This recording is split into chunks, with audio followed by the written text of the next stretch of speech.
going up all as well. So I literally just sort of post here on CVM Instagram, and it said post 15 minutes ago. I may come for post it, and then right after that, the next post go up to them kill the woman. Khanice Jackson, a former student of the St. Andrew High School for Girls, left for work 7 o'clock on Wednesday. However, her family said this was the last time they saw her. They're appealing to the Jamaican audience to please bring Khanice home. Time is of the essence.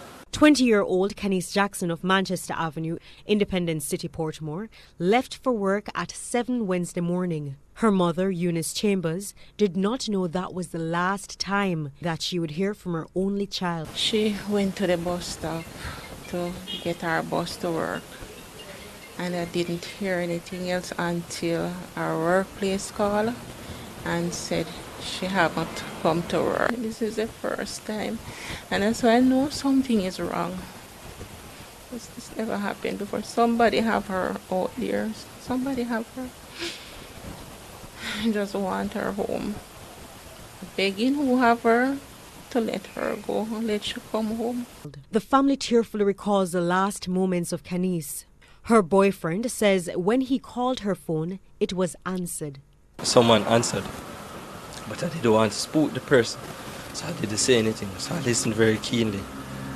I was hoping to hear Khanice's voice, so I could ask her where she was. Distinctively hear a male voice in the back. Wednesday was the first she did not turn up. The family voiced that though they filed a missing persons report, the police seemed laid back in getting to the meat of the matter. As whoever you are, I just need Khanice home safe. I'm pleading to you, whoever you are. Please, please, Khanice, don't deserve this. The family says the alleged rigmarole in starting an investigation is causing them to lose precious time. Paige Dixon, CVM Live.